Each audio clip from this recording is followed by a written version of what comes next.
So again, if you have an interest and you're able to volunteer in either of these potential advocacy issues for East Norwalk Neighborhood Association, please reach out to us. And if you want, what we can do is go ahead and unmute everyone right now so that we can get some feedback on this, and then hopefully make a decision on how folks think we should proceed there. Let's go to Brandon Buck. He has a question. Okay, and then after Brandon, I'll answer the ones that are in the chat. Thanks. Great, thank you. Yeah, thanks. Mine was in the chat as well. I just was wondering if they've done hybrid meetings in the past where they're in person but also have Zoom access. Yep. And if not, that seems like a pretty straightforward solve.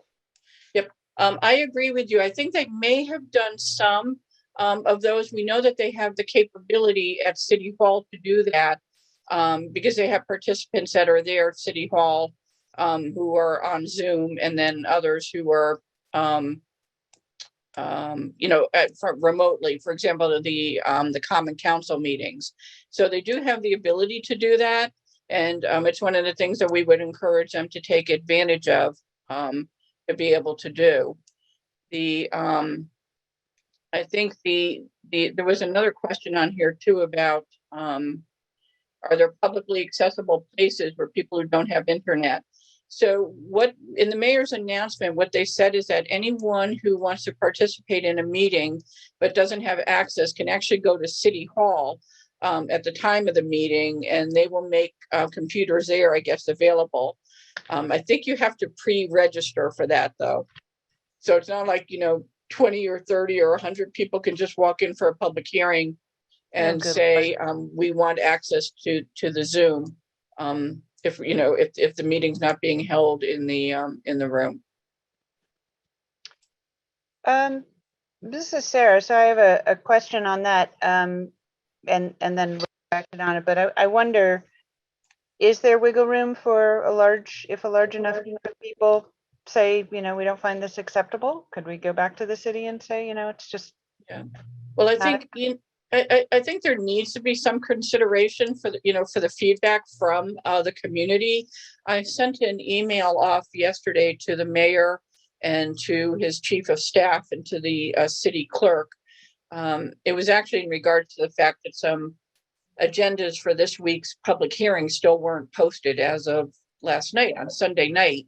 But within that same email, I asked what would be, who do we need to reach out to at least start the conversation about getting the mayor to reconsider this decision? Because I think people are willing to be flexible.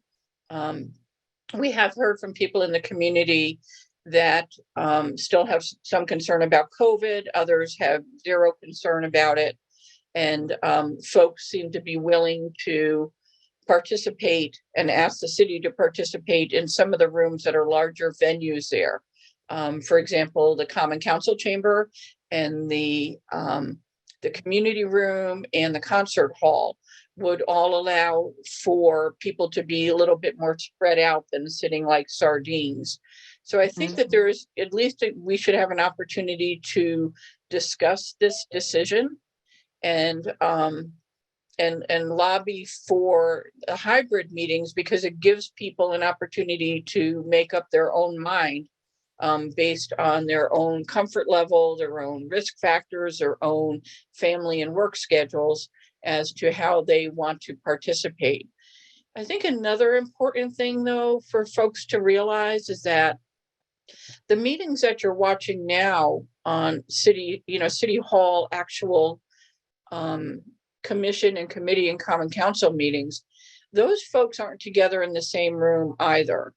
And I think that it loses a lot of the interaction and the dialogue that happens during these meetings when people are remote.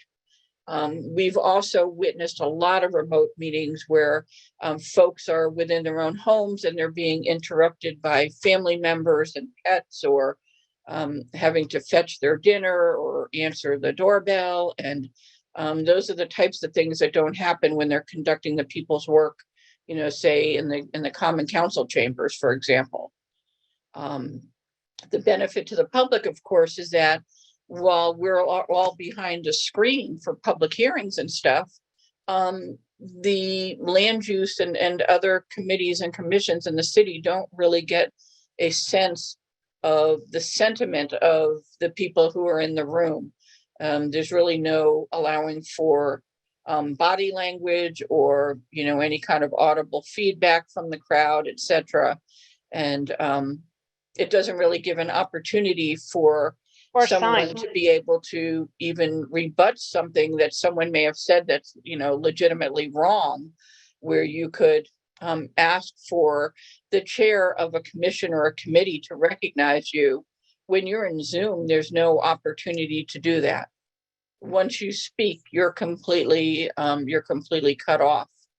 And in fact, in the beginning, they wouldn't even allow us to come on camera or share our screens as well. So there's been a little bit of progress in that. And I think someone also asked if there's resources like libraries would be a virtual access point. And I think that would be the case too, but it would also be depending on the hours of other public venues to have access to computers and to be able to participate. Our concern with this, when I say our concern, I'm talking about ENNA, is the types of public hearings that we're most usually involved in have to do with land use decisions. And we really feel that it's an unfair advantage for the applicants and the developers to kind of have free reign of making their presentations via Zoom, being on camera the whole time, having every one of their experts on camera at the same time. And then you come to the public and it's either behind a, just a name without a face. And it's not easy for people to share their screen. And so we think these land use decisions are being made in a way where the public is essentially blocked from real participation in a public hearing. And it's unfortunate. So. And I'm just going to add to that, Diane, because I don't see anybody else who wants to talk just yet. So I'm just going to mention this because I've been doing this for a while with you. When you're in person and there's a large group of people, even if they don't speak, it makes a statement. When you have a large group of people in person, and I know that we've been in meetings where we've had, different, the community has had concerns, and we've been able to hold up a large sign, or we've been able to say, you've got to let us, have a moment to speak. We really are cordoned off. And the other thing is that, say, developers and land use stuff, they can certainly go to members of the city at any time besides those meetings. So, they get that interaction that we don't get. It does seem, it's my personal opinion, not as ENNA, but just my opinion is that it's really wrong to not have hybrid in case we ever do want those in-person kinds of features. If there is anyone who's on the call tonight that's willing to volunteer to help us with this, and I'm not quite sure what form that would take at this point, but if you could certainly reach out to us and let us know, then it would be helpful. It could even be someone who can just do some research to see what other major municipalities in the state are doing at this point, and if any other mayor in a major city has made a decision to hold the public only to being behind a camera on Zoom there. And then also I would say if there's anyone who's willing to volunteer to participate in our being able to monitor the Charter Revision Commission, I think it's really important that we at least get a good understanding of what they're charged with looking at. I mean, obviously they can't look at every single thing in the charter, although they should be doing that. But we want to understand what the mandate is coming from the mayor for what they should be looking at. We certainly would be concerned if there's another effort to increase the term of the mayor, and especially if there's something where they're not willing to talk about term limits in the same discussion there. So, and also the makeup of the Common Council, if that should be increased, and if how people get elected to the Common Council should be changed. and the number of boards and commissions and agencies we have. Those are the types of things that they should be looking at, that we want to be vocal about. We have some interesting comments here in the chat thread, which sort of address this kind of thing. I don't know if you can see that, Diane. Yep, got it. Yep. Yeah. So there's the idea from David. Can we organize a meeting where we meet as a group to participate in a Zoom meeting to show our strength? David, do you want to come off mute and kind of explain what you mean by that? Like how you picture that? I think that if we were to organize a place to be together with a view of all of us sitting together and expressing our opinions, then we can maybe overcome some of this, the inherent advantage that they have, in their body language and everything else, that they're ignoring us, that they couldn't really ignore us if we have a large number of people in some, somewhere outdoors we could be and just set up a tablet or something to record all of us. Just maybe make a statement. It's like a one-time statement to say, kind of like a one-time thing to say, there are this many of us who want to be in person kind of thing. Exactly. That's a cool idea. Also, there are 2 hands raised, Diane. So go ahead, I'll go on mute. Yeah, and I think I think this is an example of where we could use some help for someone to volunteer to try to organize that. It is probably the type of thing that we could actually even maybe book a room at City Hall, because I don't think that they're blocking the public from using rooms there again. But it's an interesting question, and like you said, even if it was something that we could do outside. Or perhaps when we're able to use the Marvin Community Room again, which, by the way, should be very soon, before the end of the year. We're hoping at this point. So we do have some option to do that. And I'm not suggesting you volunteer yourself there, David. But I'm just saying that this is an example of where a couple of people wanted to step up and help organize that type of an event. I think that would be pretty powerful. Well, I have to think about that, but I do like the idea of doing it in some place that is iconic for East Norwalk, that defines us as a community. Yep. Yeah, I agree with that too. And Donna mentioned that City Hall is hybrid right now in the chat. Council, right? Yeah, for Common Council. That's an interesting point. And then I'll let you go to the 2 people with raised hands. Sorry. Yeah, and it's interesting because the Common Council, some of the Common Council members are not participating in person. It was this is kind of just a funny aside on this, but apparently all of the Common Council people showed up to have their official 2022 portrait done in the Common Council chambers before their meeting. And then the folks who were there, a whole bunch of them then left to go home, to go on Zoom to participate in the meeting. So that's kind of interesting.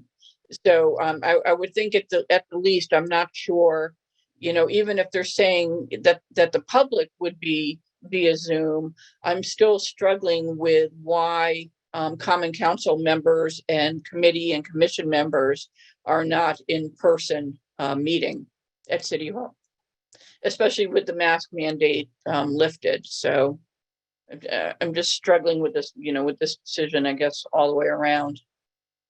I'm also and then Charles, I do see where you're saying that the studies have shown attendance is higher in virtual format. And I don't disagree with that, but I think that shouldn't be in lieu of in person. And that's why I think our, official position, like you're saying here, hybrid is really the way to go. It's really a win-win. And it also allows people to decide, meeting to meeting, so, even for myself, if it's, the type of thing where I can attend 9 out of 10 public meetings at City Hall, but there's one I really want to observe and speak at, and I can't get there, I have the opportunity to use Zoom. And so it's not like the community, would be asked to make a decision. It's one or the other. So the idea is to provide the greatest flexibility to the public, to have every opportunity to observe and participate, you know, in the manner that suits them best. And hybrid is the way to go for sure. So as watching the time and the number of slides, what would be the next step that we as a group take on this question of hybrid or something? Do we well, send what I'd emails like to do somewhere? is, Should we do next? I think to get a couple of volunteers to step in and help us. So what ends up happening is we have a lot on our plate with all these land use issues. If people aren't willing to volunteer to help us, then it probably would just be a brief position statement from ENNA, just expressing our view of why we think hybrid is the way to go, and you know, trying to convince him, you know, just through that. But we would need help, and we also would need help from other neighborhood associations and other stakeholder groups that are also involved with the city. And so, you know, possibly if we get some volunteers to help, we could give them a list of other like-minded groups that would. Yeah, I think that's a great idea. Get a broader kind of besides just the ENNA. So I guess I would say to everybody on the call, if you're interested in being a volunteer, even for a littlest bit of help, because I don't know if everybody knows this, but all of the ENNA board members, I think, are full-time employed. So we can always use a little bit of help. So if anybody wants to either ping here or email us at info@enna.org or reach out to any of the emails to help with the kind of like, how do we push the cause of hybrid, that would be great. And we'll go from there. And then I see Benjamin David, I need new glasses. Peter is also raising his hand. I'll unmute Sarah. Go ahead, Benjamin. Hi. Hey, how's it going? Good. From what I understand, the mayor's office, I don't know if they've like said this publicly, but that what they'd want to do to implement hybrid meetings is kind of have it where every participant in person has their own device, you know, kind of like how when we're all virtual, everyone has their own screen, their own name, and they'd want to, I think, keep that format, you know, even if it was hybrid, and the kind of IT hurdles to doing that is part of why they haven't really gone for the hybrid meetings. I'm with you. I'd prefer to see hybrid meetings, although, you know, I have felt pretty good about how the virtual ones go. I'm new to Norwalk since COVID, so I never got to see what the in-person ones were like. But I've felt pretty, you know, involved and heard in the virtual meetings that I have attended. It's a good point on, you know, exactly what the technology is that they need to be able to make it work well for hybrid. I know it's one of the things that even ENNA has looked at, because when we go back to meeting in person, like I said, which I hope is really soon at this point, that and to do that safely as well, by the way, that to do that hybrid and be able to accommodate our membership at home is no easy task for us, between microphones and cameras and things, so that there's real interaction between the people who are in the room and people who are at home. But because I know that the city is able to do that, I would think, and larger municipalities have been able to do it as well.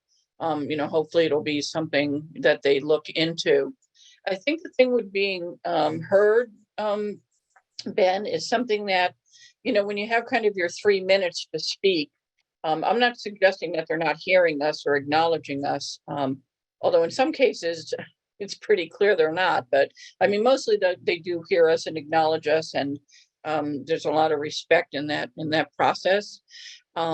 But they're really, like to Sarah's point, they're missing the, you know, the body language. They're missing the sense of the crowd. There's no opportunity to be able to speak up if something is, even if it's something like, oh, that we can't hear a speaker. There's just no comfortable way, or we can't see a screen, or there's no way to articulate that easily, and especially if there's no one monitoring, you know, chat as well.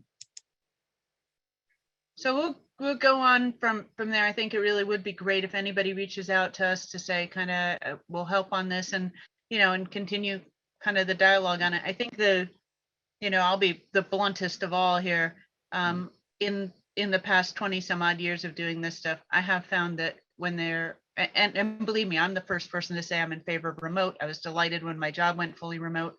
I'm all about digital, but I will say this, I have seen that when you get, let's just call it the villagers and pitchforks, if there's some kind of thing that we really need to rally against, it has more strength in person, but Yeah, for sure. okay.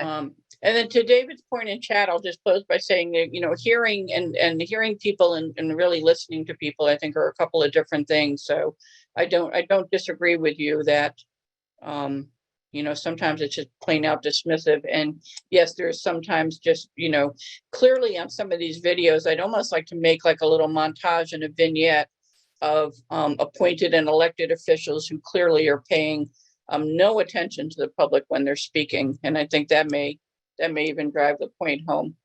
It's a little harder in person a lot of times, like even in the chamber, like they can just see us looking directly at them. And so they're more likely to be, paying attention to what people are saying there. Okay, so again, like Sarah said, if you have an interest in either one of these, we hope some folks will step up for both of these. We can provide you more information on what you can do that would be helpful. Just either let us know here or email us at info@eastnorwalk.org. All right, so first of all, I hope that everyone who's on this call is also getting our email newsletters. And yes, I will acknowledge some feedback that the newsletters are lengthy and there's a lot of information in them. And the reason why I have to do it that way is because we really want people to have as much information from one source as possible without having to read the newsletter and then go and look at 15, try to even find the screens on the city website to go and try to find the information regarding public hearings and land use issues. And so in the email that went out on Saturday, we provided a recap of what the proposed changes are for the industrial zones. The public hearing is on Wednesday night. And it's possible that the Planning and Zoning Commission will not only hear from the public, but they may actually make a decision on the same night. That's actually another maneuver that ENNA strongly objects to. We find it difficult to believe that the commission can hear from a number of people, usually raising points that we think they haven't considered or that staff hasn't provided to them, and that they would then have enough time to do due diligence and consider it and discuss it and then vote in the same night. Unfortunately, folks, that's how a lot of things happen. There's a certain school of thought that says the reason why that happens is because the decision has been made long before the public hearing even happens. And to a certain extent, that's true. If you only participate in a public hearing, you may not know that there could be 1, 2, 3, 10 meetings that preceded that the Planning and Zoning Commission were considering these items based on information from the applicants and from city staff. So, but the fact of the matter is, with these controversial public hearings, we think that what they should do is have the public hearing, hear from as many people as they can.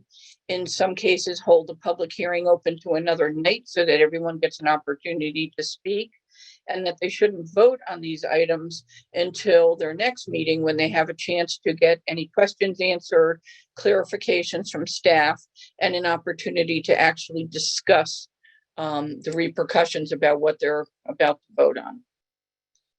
So the industrial zones public hearing is this Wednesday, the 21st. The Planning and Zoning Commission starts at 6 p.m., but they have a number of other items on their agenda, as they always do. And there are a bunch of items on the agenda that actually come before the public hearing. So I have the agenda here, but I won't bring it up. You can certainly see this on the city website. But we don't want people to feel like they're going to log on at 6 p.m. and then feel like they have an opportunity to speak, right away. Sometimes the meetings and the other hearings that come before this can go on for a couple of hours, if not several hours. That's another advantage and disadvantage of being on Zoom. It's kind of hard to tell, where they are in the agenda, and should you get up and leave and then come back again, to your computer. So I can't really offer any advice on that, except to say, if you log on shortly after 6 p.m., you're good, probably okay. But I don't think you want to be on there any later than, say, 6:30, just as a rule of thumb. The Steve Kleppen, because this application for the industrial zone changes is coming from city staff and not an actual applicant, Steve Kleppen will make a brief presentation of the recommended changes that he's looking to make, and then it will be opened up for public comment. The links here that I have are the links that you can all find on the city website under planning and zoning. But I want to just bring up 3 of these just so that you can get yourself familiar with what we're talking about with industrial zones in East Norwalk. And this is actually an interactive map that they've provided to us. It's not really user friendly, which I discussed with Steve the other day. And they know that, so they're down the road. I think they're going to be working with some different technology to give us the type of maps that are interactive in the way that we want to use them. Okay, so this is East Norwalk, and these parcels here that you see that are highlighted in purple, these are the industrial zones in East Norwalk, and the actual parcels, for the most part, are staying the same, the actual footprint. But these parcels here that are down along Route 136 and along the railroad tracks in East Norwalk, those are changing from what's called Industrial 1 to a new zone called Industrial 2.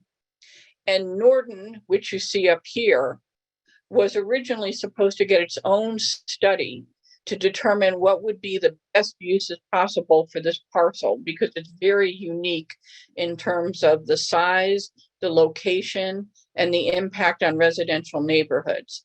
But Steve Kleppen decided that rather than do the funding and commission the consultants to do a study of the Norden parcel, that he's simply going to also designate this parcel as Industrial 2. And as you click on some of these two, I just wanted to mention here with the interactive, it shows you what the current industrial zone designation is. For example, this is I-1. And then if you click the little arrow, it tells you the rezoned industrial proposal is to Industrial 2.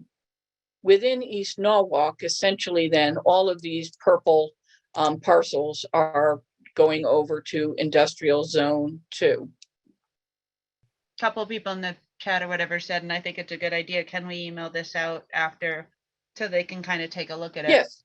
Yep. And actually, and everything I'm showing you in here in terms of these changes in the industrial zone and the East Norwalk neighborhood position on this is actually in the email that went out to everyone on Saturday night.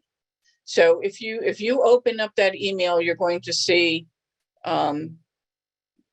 everything that's in there. Great, thank you. I think the big question is, what really is the sort of broad stroke difference between Industrial 1 and Industrial 2? So in Industrial 1 actually had a number of uses that were fairly objectionable.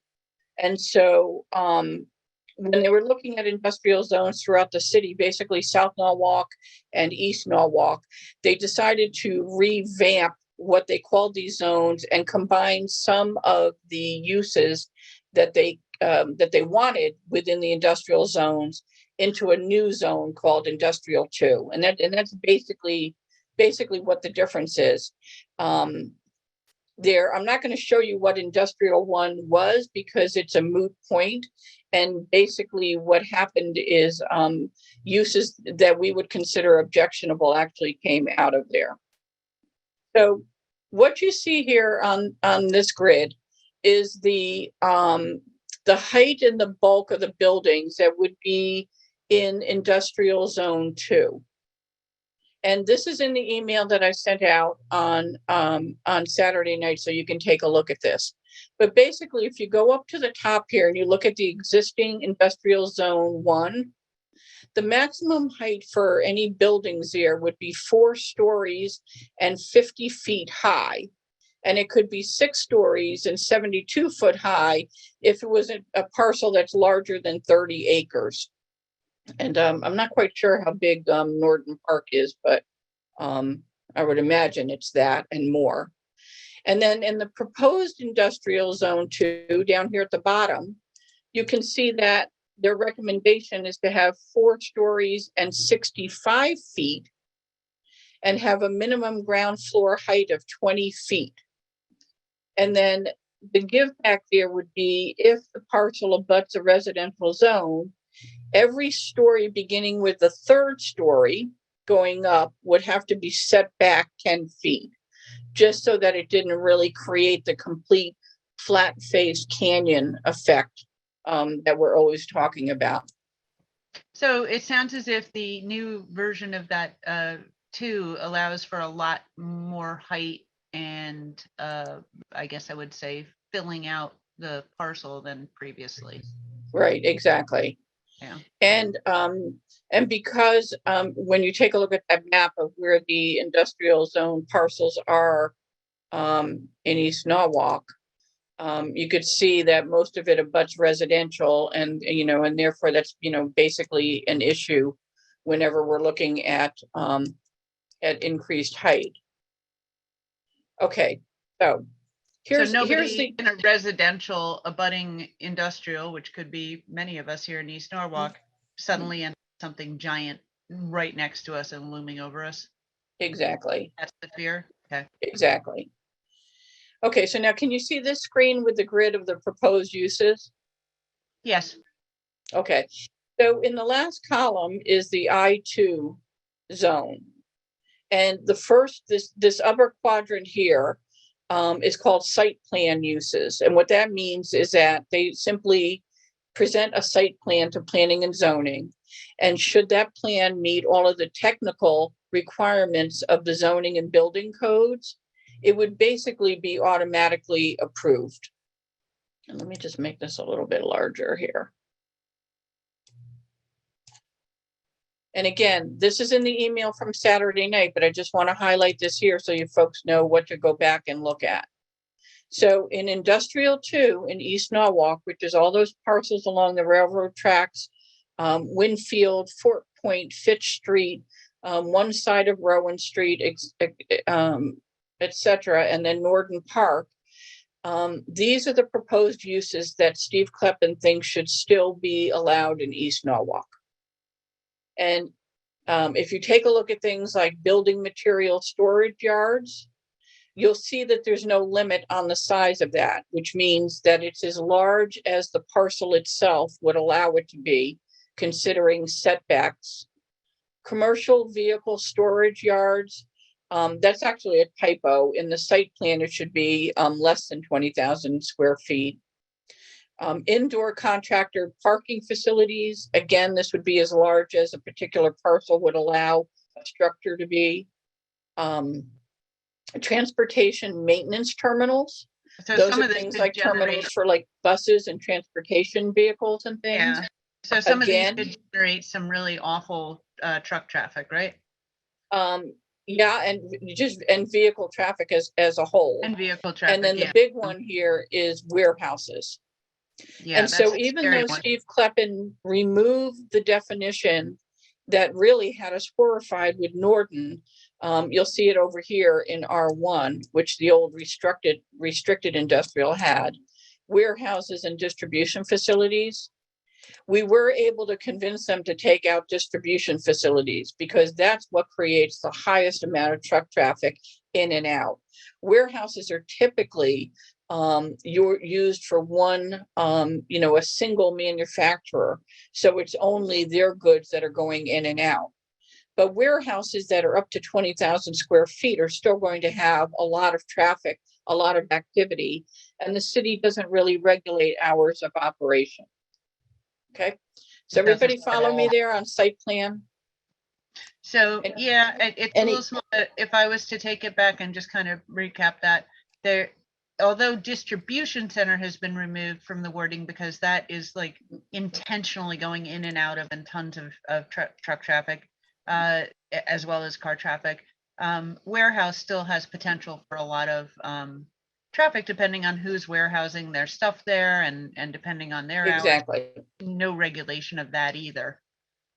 It's like distribution center. exactly. And no review and once something is a site plan review, there's no review that's required of the impact of quality life on the neighborhood. So it just goes And that's through where we get into the ones that, So I'm sorry? so I guess if what Steve is coming back around to the beginning, if what Steve Kleppen's going to propose here about the industrial 2 comes to pass, he has no friction from the residents, there's no pushback, then there's no second opportunity. There's no moment that they say, well, we have to present to the residents and see what they think. This is Right. kind of linchpin moment right here, right? yeah, there's no bite at the apple on the site plan uses, the ones that we just went over. If it meets the regulations technically, then there's no legal recourse for the zoning commission to deny the application. And the So hearing these about essentially fly right on through. Wednesday, I'm sorry, is the hearing about all this on Wednesday? When is that? The Wednesday's a public hearing on this. Okay, At because 6 it p.m. sounds to me like that's our moment for everybody on this call, 27 people. Yep. It sounds to me as if we don't all push back hard right then they get to just write it into, the acceptable rules, and we never hear about it again until the giant trucks are next to us. Is that right? Exactly. And so Okay. far, these things have been presented to the Planning and Zoning Commission a number of times over the past year. And the fact that these are left in here means that there's been really no pushback from the Planning and Zoning Commissioners themselves to encourage Steve to take these uses out of here. And somebody's going to ask why in a minute, and I'll answer that. Let me just get through the ones that are really horrifying. And again, Sarah, to your point, this is all in the email. So if people open the email, it'll tell you exactly what you can write as an email to the Planning and Zoning Commission, what we're asking for, and Great. the points that you can make when you're speaking, hopefully on Wednesday night. I think a lot of people should show up to that. Okay, so. And we also have a comment in chat from Gregory. The specificity of printing establishment is a bit weird. Yep. How is it different from manufacturing? But anyway, carry on. I think that one is because due to I think printing facilities require, it has a caveat in there regarding environmental impact. The other one, Gregory, to your point too, that's really bizarre is why do they segregate out brew pubs and distilleries from any other type of manufacturing and establishment where people can eat or drink. Steve's explanation of that had to do with compliance with state liquor regulations. And so they view brew pubs and distilleries different than, say, bakeries as part of manufacturing. And that's why it gets broken out. It does concern me, though, that it is broken out here because Steve Kleppen spent a lot of time in a big hurry to ensure that brew pubs and distilleries were also an approved rate in neighborhood business zones, which is essentially East Norwalk. Okay, so quickly now, these are the important ones, the special permit uses. So within special permits, the important thing to know about those is that special permits have to meet a whole different set of litmus tests for what the impact is going to be on the community. There's 13 criteria that basically equate to quality of life issues for a neighborhood that the Planning and Zoning Commission must consider by law when they're looking at special permit applications. The second thing to know about special permit applications is that by law, at least one public hearing is required. In the site plan review, I think it's within the discretion of the Planning and Zoning Commission as to whether they would require a public hearing. But with a special permit application, they must hold at least one public hearing. And that's the main difference here. And so the third thing to know about special permit public hearings is that within Norwalk, and virtually no special permits get denied. Now, yes, there's been some very highly publicized ones that were recently denied. The school over at Lakota Woods in West Norwalk comes to mind off the top of my head. But very rarely will a special permit get denied in Norwalk. And that's because the applicants have a whole host of lawyers and experts that address all 13 of those quality of life conditions in a manner that say, not only is this use going to be beneficial for Norwalk, but it's really not going to have any impact on the quality of life in the neighborhood. It's not going to create any significant impact on traffic. It's not going to add to the schools. It Like won't they put did a with strain Norden. on infrastructure. We have plenty of water. We have plenty of sewer plant, yada, yada. I won't go into that.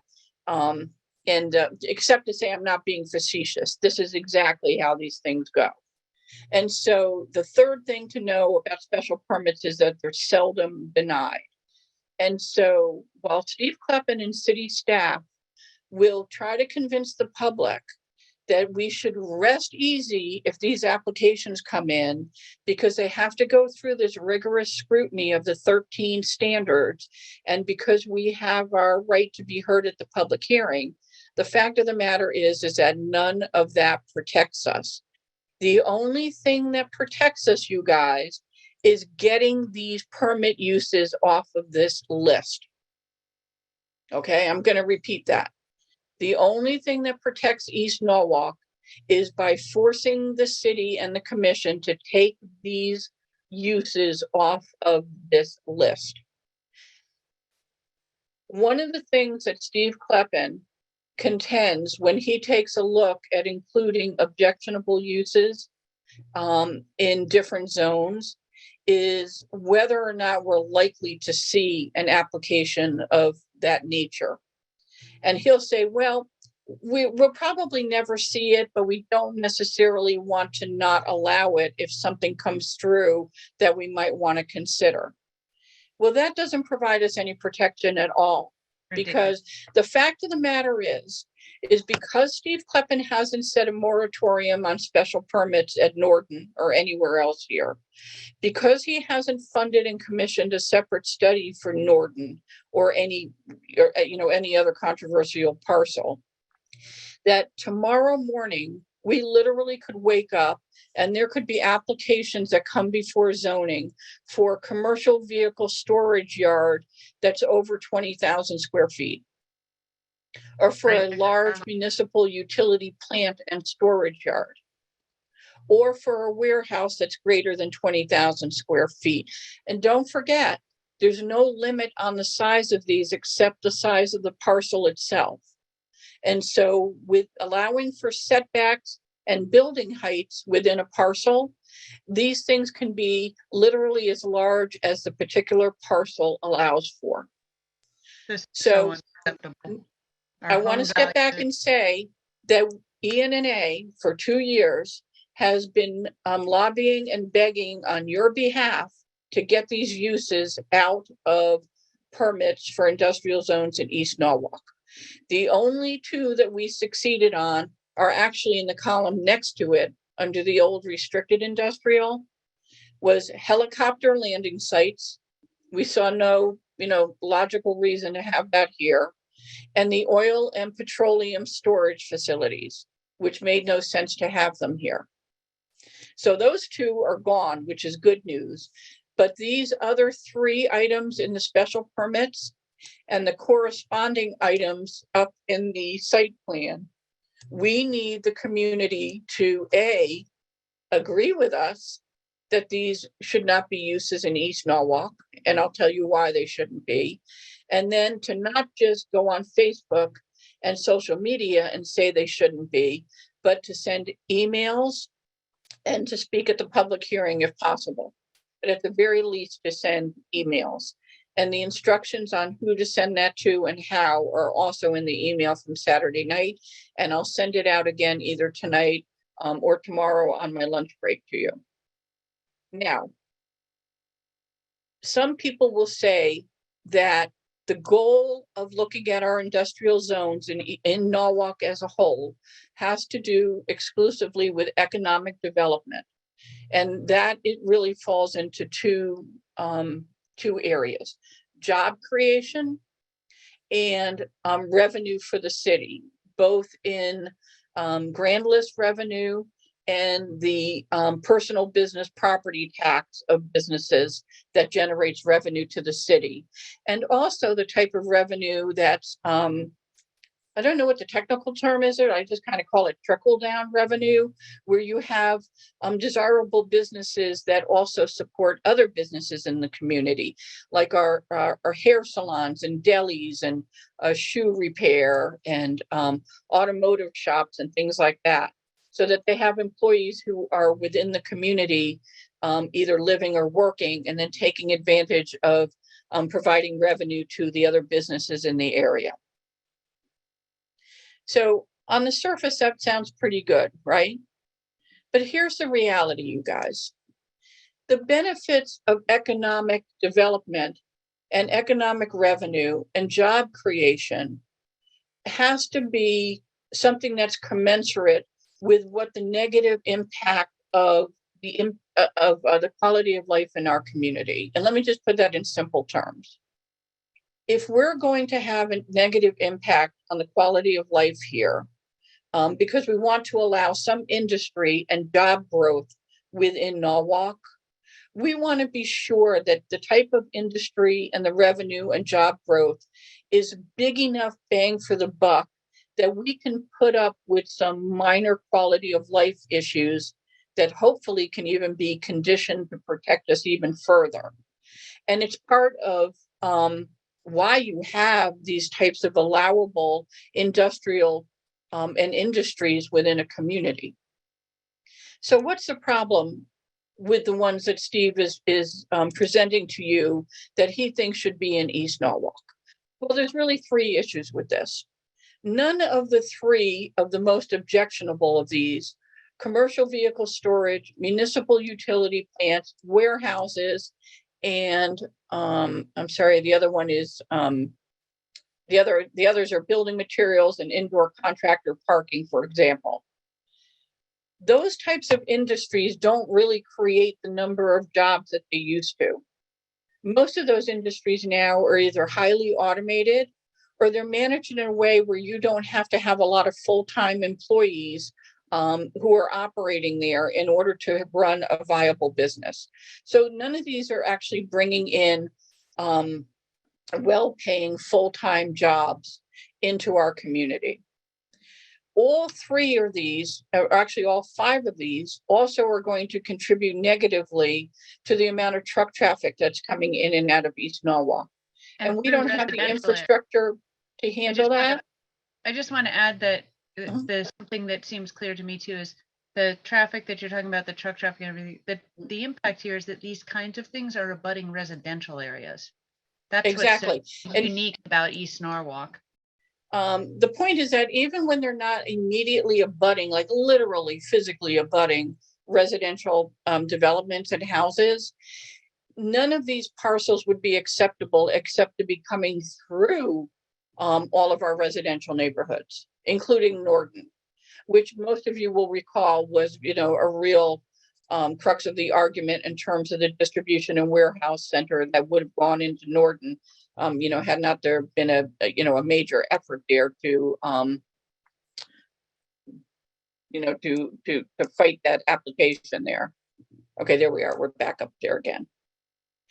So the arguments that say that we want to have these businesses in Norwalk because of the economic value related to jobs isn't really an argument, as best I can tell. And here's what we've said to Steve Kleppen. Steve, the onus of proving that these bring value to Norwalk is the burden upon you and your staff to prove that with facts and data. You need to come back to this community and to the Planning and Zoning Commission and say a 20,000 square foot warehouse creates 30 full-time jobs that all pay in excess of $60,000, yada, yada, yada. I'm making all of that up, by the way. But the responsibility would be on city staff to prove why this would be an economic benefit to the city in jobs. And the second thing they'd have to prove is why would it do anything to add to our tax base? If you're talking about just the tax on the building itself, of course, that's going to add to the grand list revenue if it's not already an existing building. But the fact of the matter is that everything that gets stored within these facilities is not taxable because warehouses are resaleable goods. Municipal utility plants are not taxable. Commercial vehicle storage is the storage of them, and they're not taxable. Building and material storage yards are for sale or for resale and not taxable. And manufacturing equipment in the state of Connecticut is also not taxable. At least I think in some communities for 5 years, and in some communities, I don't think they're ever taxable. And so we have no tax revenue coming in from them either. And so the question becomes is, why would we want to have these types of uses in East Norwalk when not only don't we see a benefit to East Norwalk or to Norwalk as a whole, but we're going to be subjected to all the negative quality of life. And then Sarah, I just want to close with one thing. It became very obvious to us that businesses of this size that would be looking to operate these 10, 20, 30, 50,000, 300,000 square foot warehouses, etc., and also municipal utility plants and municipal contractors who service municipalities for utilities and things. Those size businesses do not exist to serve a single community. They are large businesses that service communities regionally. For example, with contractor yards and building and storage material units. Those are not little operations of, John's landscaping service where he has 2 or 3 trucks or maybe, 8 trucks and crews that are basically servicing like the immediate Norwalk area. These types of businesses are considered regional providers, meaning they're servicing Darien, Wilton, New Canaan, Westport, all of the surrounding areas.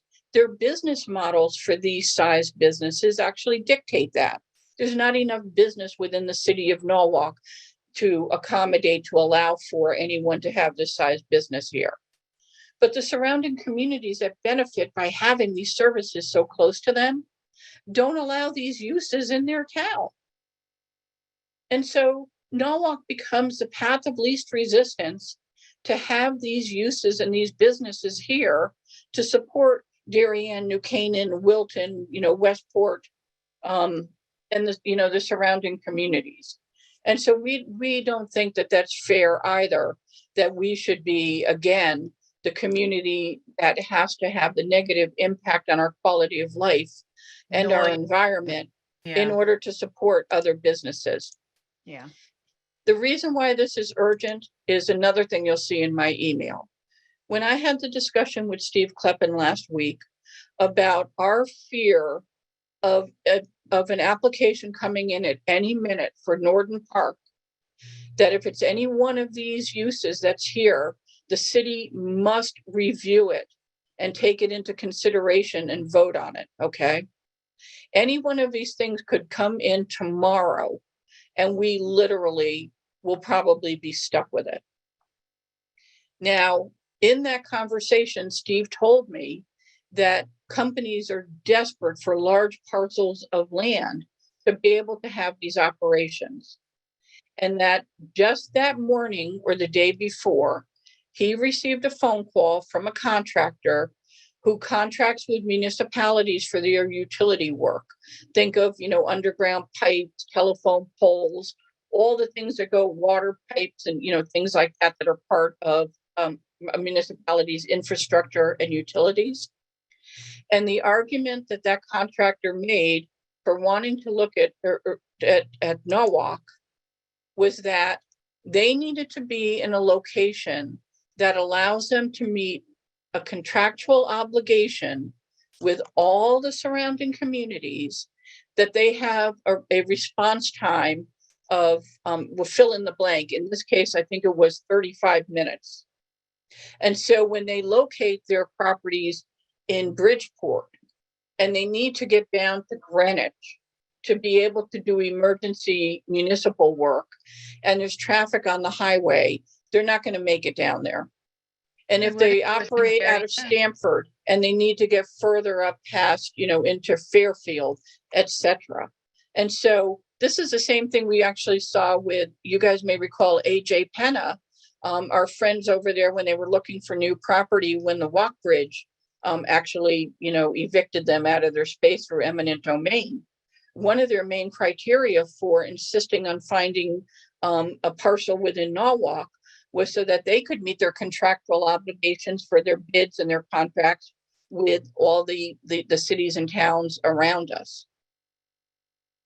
I don't know how you guys feel about it, but again, I don't think Norwalk should bear the brunt of all of those services. And yes, they service us too, I get it.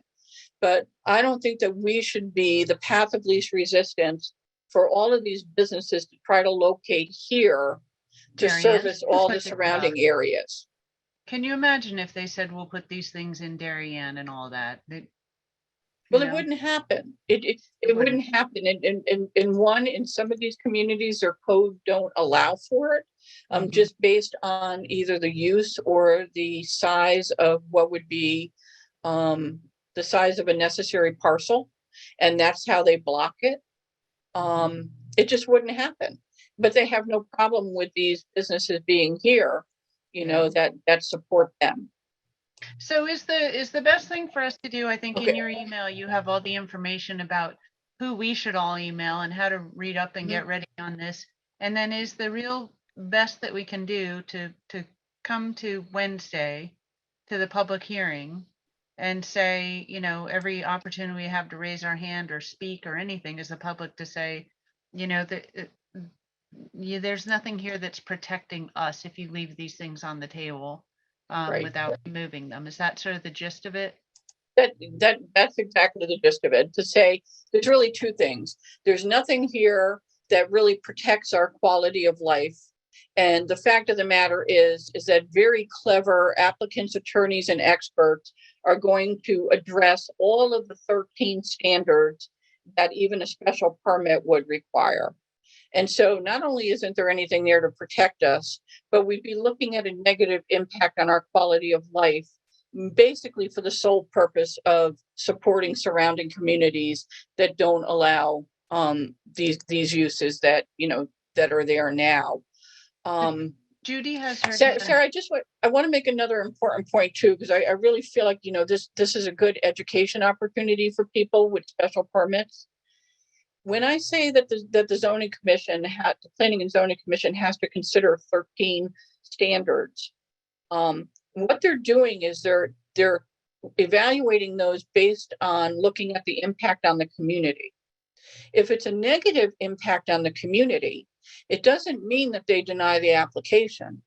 What they do is they apply enough conditions on that application to make it less objectionable and less of a negative impact. And I'll give you a quick example.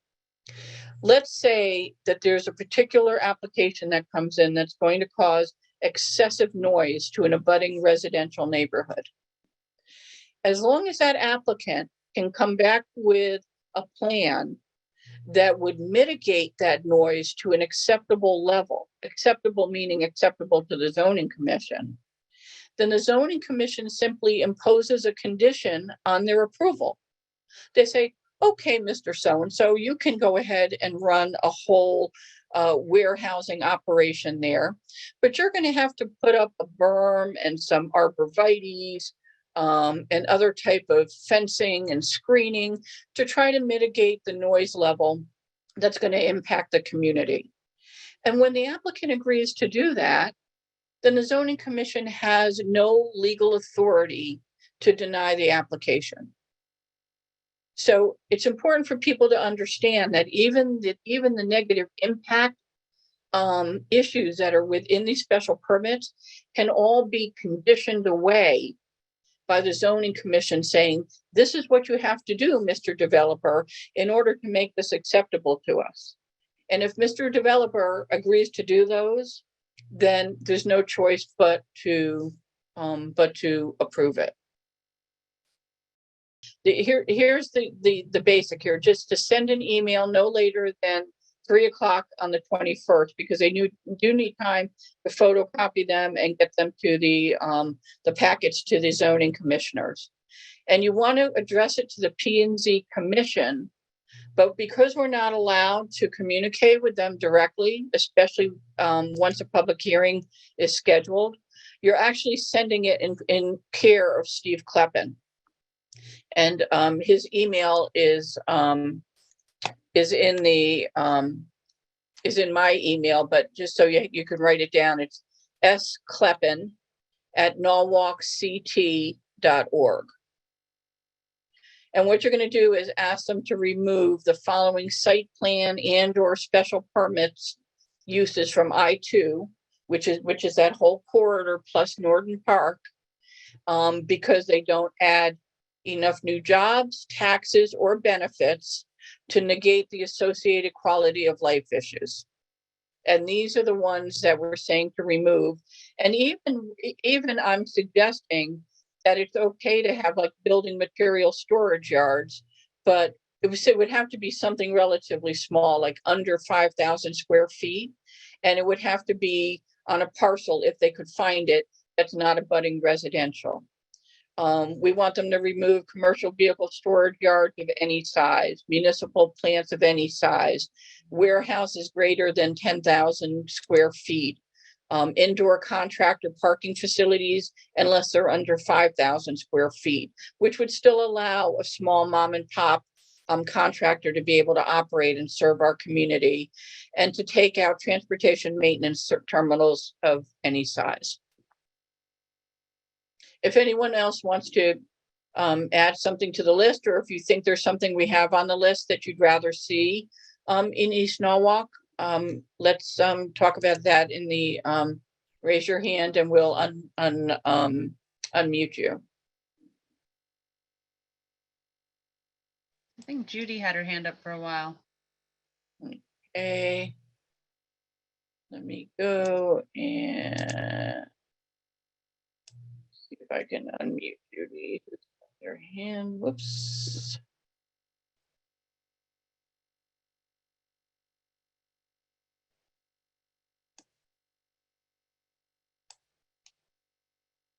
And that's, oh, here we Just to go. give, Diane, just to give people an idea here, I think, so this is really the last agenda item that we're going through, right? What's that, Sarah? Just because, you know, it's sort of a long form meeting. This is the last agenda item that we're going through this. Yeah, there's a couple more quick things, but this is on Cemetery Street, but this is the one we really want to focus on because we're under the gun for Wednesday night now. Yeah, I just, Judy, you're unmuted.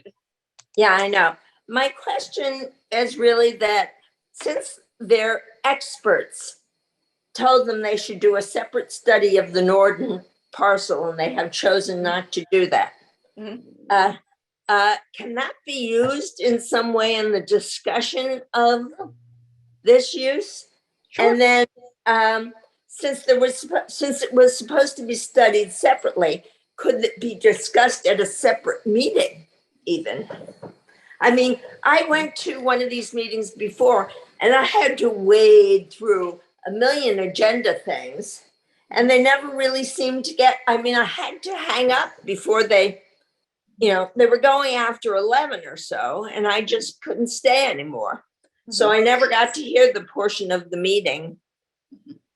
Unfortunately, so I'll answer both of those, Judy. So with the second one first, unfortunately, the way they do these agendas, they have multiple hearings and multiple applications on the same agenda.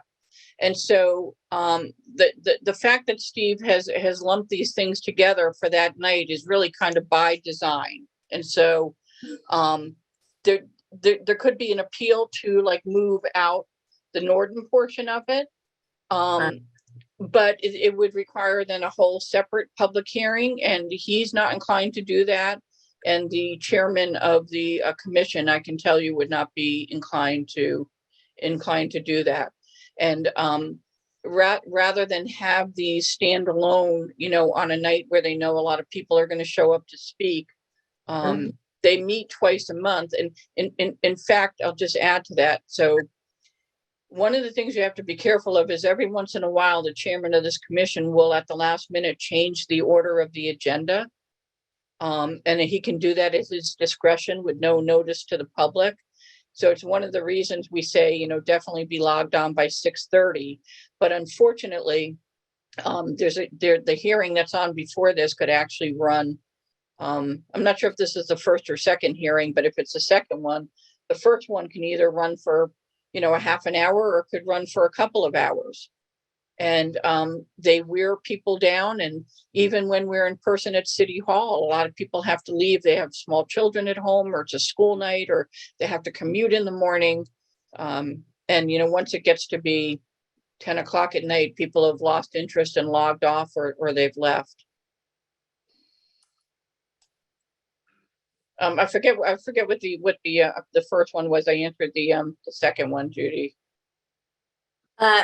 It's all right. I'm okay. It's my first question was that how is there a way to use the fact that their own experts recommended a separate study? Yeah. But that's all right. I know. But you know, but there is a way. I think it's worthwhile for people to mention that, and folks should jot this down right now, is to when you're talking about the special permit, it would be relevant for you to bring up the fact that even the paid consultants that you folks paid for, okay, all of us taxpayers paid for them, even the paid consultant recommended that a completely separate study be funded to look at Norden, and that staff is ignoring that recommendation and thrusting this upon us.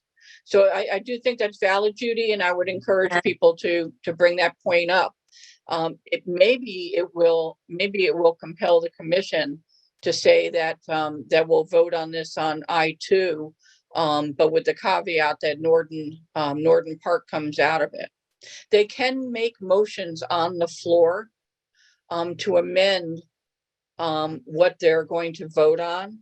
And that's another thing people should be aware of. You come into the meeting thinking you're seeing exactly what they're going to vote on, and you wake up the next morning and you see they changed a whole bunch of stuff and then voted on what they changed, and you never got another bite at the apple. Again, completely legal. Someone also asked in the list there, just so I can clarify this, the definition or the meaning of what that historic preservation bonus is.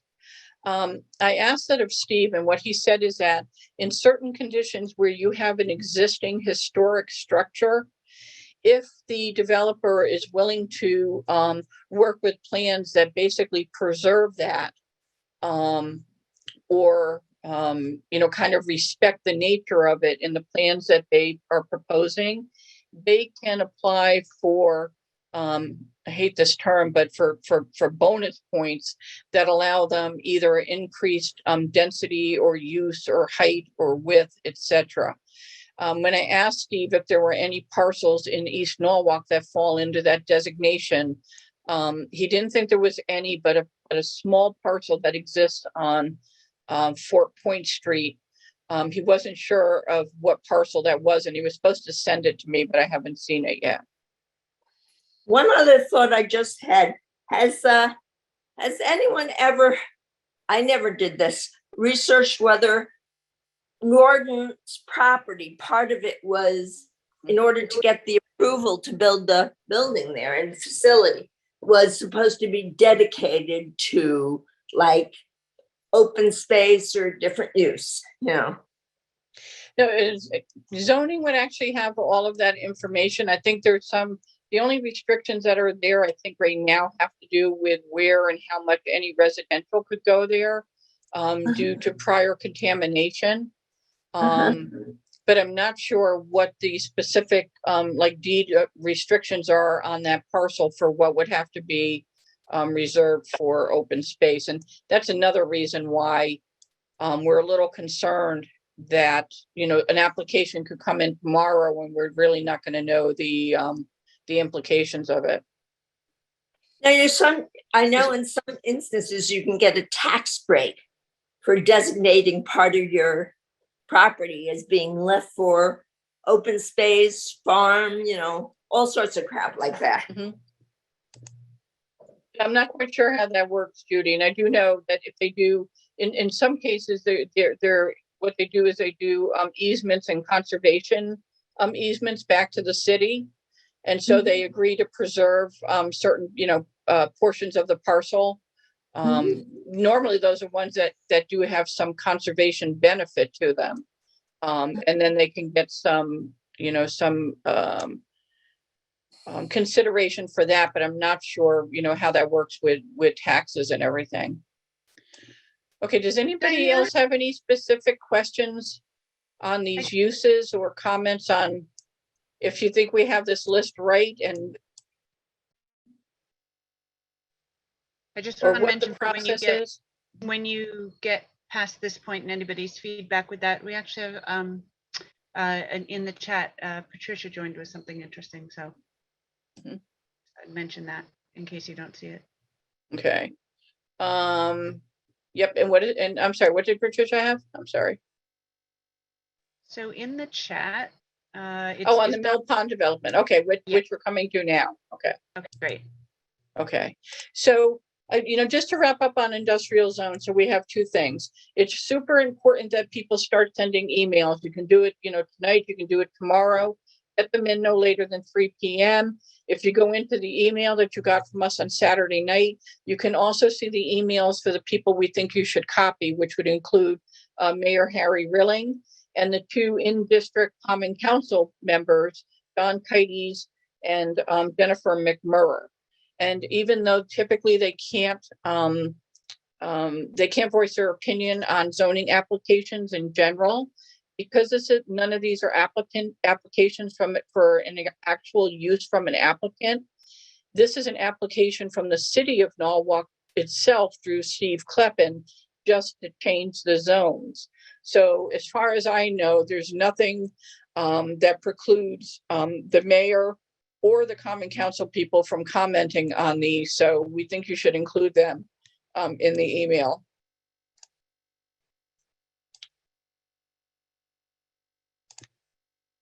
Okay, so what's going on with Cemetery Street? So there's a few things. Basically, we found out by accident, just listening in on a zoning meeting, that the public hearing for Cemetery Street could be as soon as a couple of weeks on October 6th.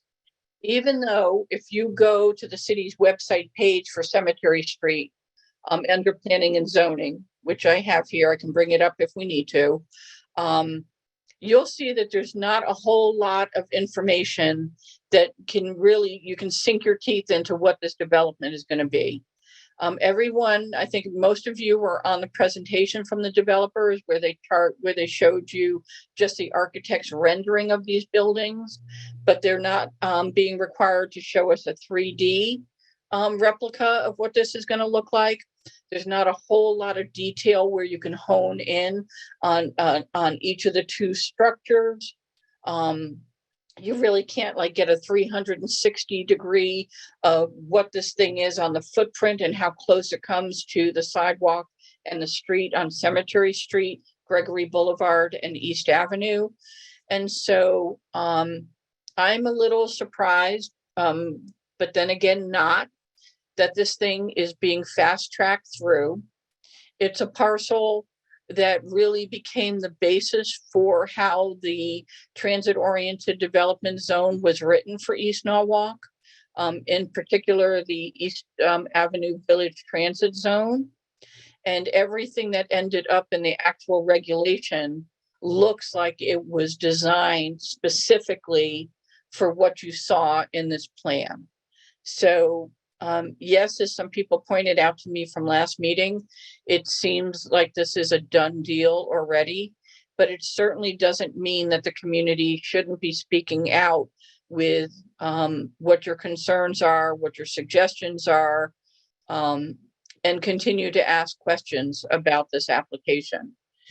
There's still a major approval that's outstanding because they're suggesting that that driveway in and out of the parcel essentially come around the bend from Cemetery to Gregory.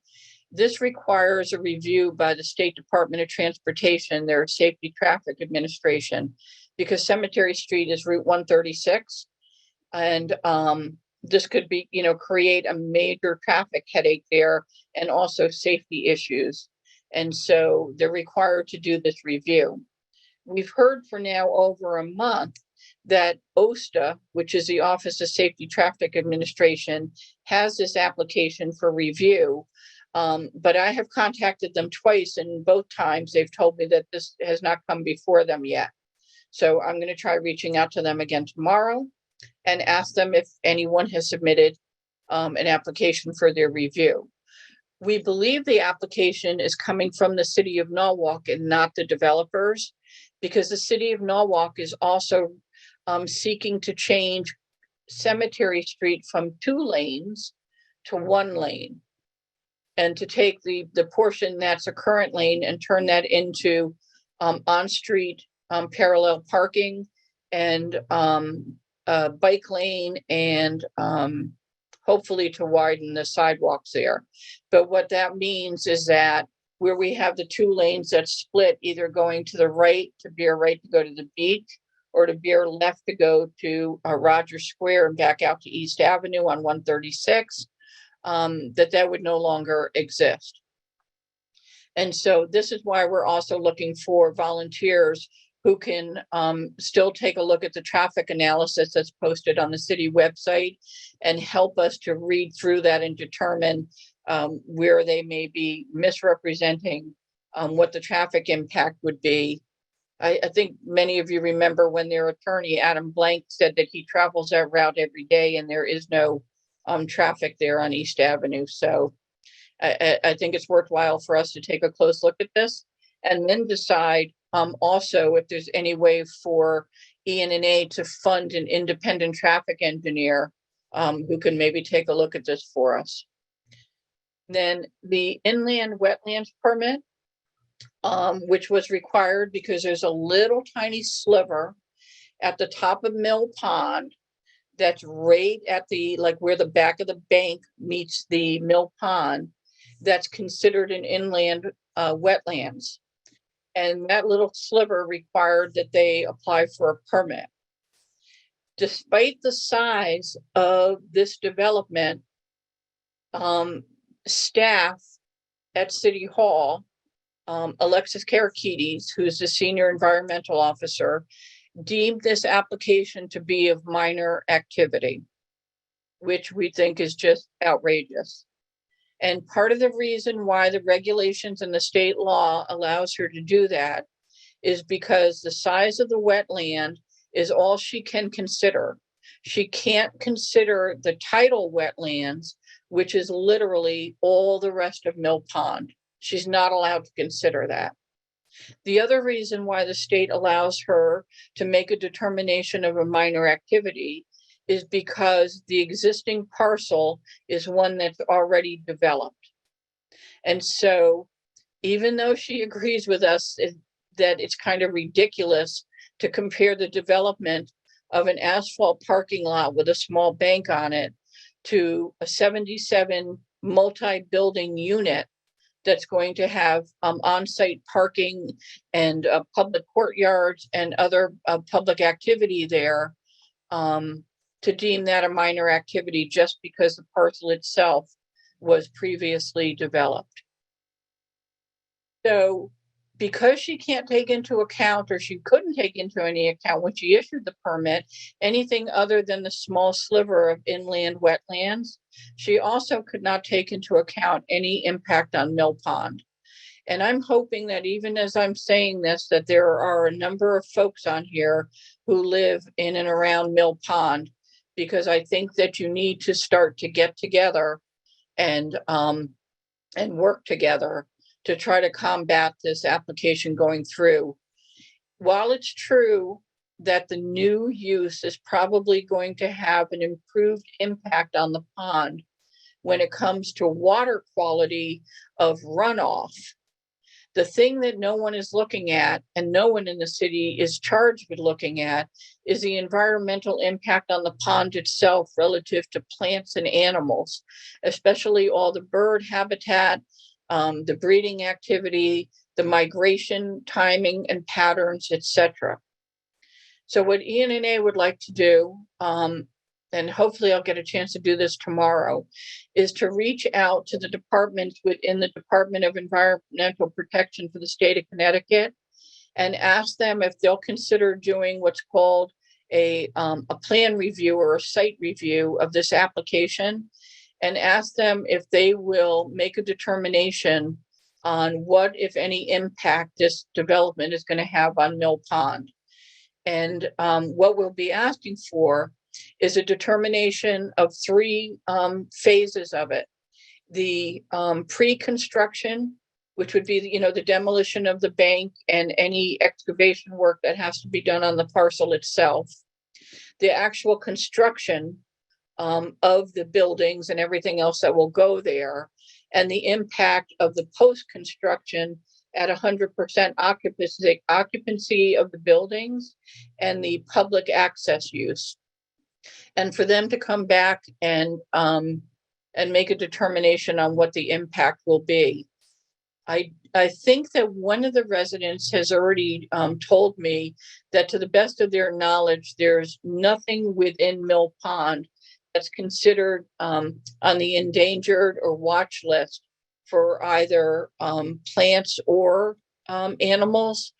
But that doesn't mean that the Department of Environmental Protection can't take a look at it for the impact on the animals and plants that are there. And certainly if you have questions, I mean, because again, we can spend hours and hours and hours just on both of these things. If you have questions, email us and I'll answer as quickly as I can. So send your emails to info@eastnorwalk.org. JF wrote to everyone, what's preventing the same thing that happened to Winfield at the former Bank of America property, where they show one thing in the sketch and another thing that actually gets built? Okay, so this is a little bit of good news. So within the East Avenue Village Transit Zone, where the Wells Fargo parcel sits, this new zone does have what's called a design review requirement. And so one of the third parties that gets hired, the city chooses them and the developer has to foot the bill, is for design review to be done to be sure that the architectural design, the materials, etc., are all in keeping with what the intent of the zone is, and then also to ensure that there are guidelines for when they go to build this, that they can't really deviate from it. Having said that, I can say that everything in Norwalk is kind of written in stone until it's not. So, there's some protection there that it would have to meet some design standard, but very often developers will come back and cry hardship and say, well, we really wanted to do this, but it's too costly, or we can't do it for this reason or another. And zoning commissions and councils and most other groups really just don't have the stomach to have developments of this size get to that point and then say no. So what they'll do is they'll actually negotiate something that's suitable, or they'll simply give in and say, well, we're not going to let this thing not get built, and so they can change the design. So I hope that answers the question. There's a little bit of protection, but in the end, basically anything can change. And it's really up to the community to be the watchdog on these things. So if you see something going on where you think, hey, this doesn't really look like what they presented, then you should speak up and reach out to the zoning official who's in charge of the application. And in this case, it's Steve Kleppen. And don't forget that what you're seeing at this point and what you're going to see at the public hearing still really is basically just, you know, these sketch renditions of it. There'll be a little bit more meat, I think, in terms of what the materials will be. But our request to require this developer to provide you with a 3D replica was denied, unfortunately. Okay, where were the building materials of the state? Okay, good question there. So the in a prior meeting, they did tell us that all staging would have to be maintained on site. Again, I don't think there's any thing stopping them from coming back and crying hardship and saying that they've, you know, agreed with an abutting parcel, or you know, maybe the property at the Masonic Hall or something. Maybe they come to an agreement with them that the materials or construction worker cars could be there, etc.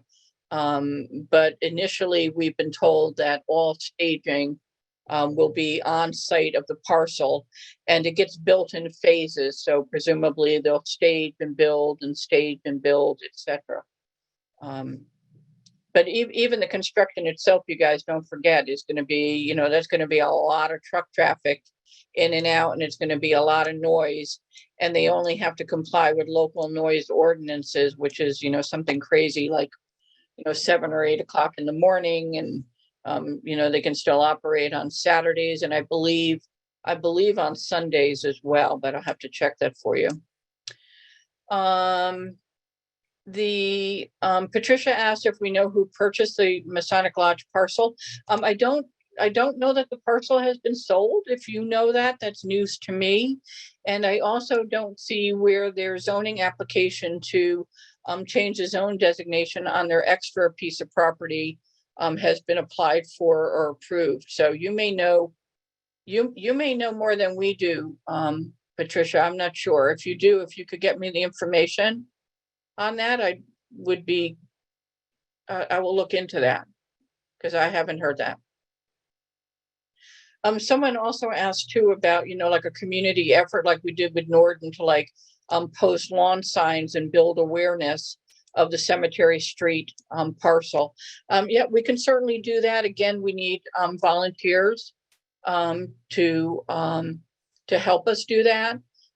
We would ideally do signs and a whole PR and you know, communications campaign ahead of the public hearing, and we can do that. But I don't want to, you know, start to end this on a down note, but I do want people to be realistic about Cemetery Street.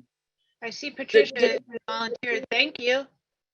Thank you, volunteers. And email me too. So yeah, Patricia, please, if you or Ken can send me an email. Anybody who's volunteering, please email so I don't have to backtrack through the chat. info@eastnorwalk.org. Just to be realistic on Cemetery Street before we wrap this up, guys, the time to stop this type of size of development there, again, I just want you to know that that ship has sailed. Because the zoning change went through for TOD and the East Avenue Village Transit Zone, the zoning actually allows for exactly what they're applying for. They've actually modified what they would have, zoning actually modified what the original zone was to accommodate this application. And so the fact of the matter is that if the application doesn't have any technical flaws in it, meaning things like setbacks and height, for example, if it doesn't have any of those flaws, and I doubt that it does does, because they have a very good attorney who used to be the chair of the zoning commission in Norwalk, by the way. If it meets all the regulations and the criteria, they're not going to have any legal standing to deny the application. The only thing that they can do is address some of the 13 quality of life standards and impose as many conditions as possible that they think the community deserves to protect our quality of life once this gets built. They can actually say to the applicant, look, we know that under the regulations for this zone that you're allowed to build 77 units, but we would prefer that you build only 50 units and allocate more of the space to the public realm. They can request that, they can suggest that. But the fact of the matter is that there's nothing compelling the applicant to even consider that. And it's unlikely to happen because the business model for this type of development dictates as many residential units as possible. And that's exactly what they've done. And we don't see that changing, even as a concession to a community that broadly does not support it, or support that size, I should say, because many people do support it. It's just the size of the development and the actual footprint on top of the sidewalk there, and the fact that the bonus points that they have applied for that allow them to get that height and that density really are not meaningful to most people. You know, the pollinator garden is nice to have, but it doesn't really lessen the impact of what it's going to do to, you know, the community as a whole. That's interesting, David. So I don't know if you saw that in the chat that they may not have actually maxed out Benjamin, not David, I'm sorry. Yeah, Benjamin. Yeah, I think you may be right, Ben, because I think it was 78 units and the application is 77, as I recall. Sounds like a politician being able to say, well, we didn't even Yeah. go to the maximum. And we think actually too that the only way that they can deal with the retail, which is a requirement, is the where the notion came into taking away the lane on Cemetery and putting in parallel parking there versus the requirement to have 100% of parking on site. So that's one of the things we have to look at when they came up with the 99 spaces is exactly how that equates to the regulation between the residential and the you know, what could materialize as retail. By the way, they never actually have to rent out the retail space. I think people should know that. The requirement is to have it there. There's nothing that compels them to actually fill the space, so you could still have empty retail space there. And especially the way they've designed it, it's kind of, I'm not quite sure who they'd be looking to attract there. And I think people may recall too, in the original TOD zone on East Avenue, we had the requirement in that 100% of the ground floor units all had to be activated with either retail or service or restaurants, etc. At the last minute, that got changed to say if there was a parcel that spanned two corners on a block, then they could have residential units on the ground floor and they could activate just the corner portions of the parcel. And none of us could figure out where that was coming from. It was kind of bizarre. Like, why would Steve think that that would be any kind of a burden? And then that change went through. And then 2 months later, this plan came through that actually accommodated that. And that's why they're allowed to have residential on the ground floor.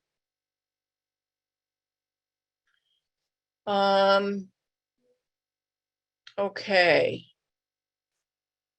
All right, and then Patricia was asking why so many spaces for a TOD zone. The point was because they still have to comply with the 1.3 spaces, parking spaces.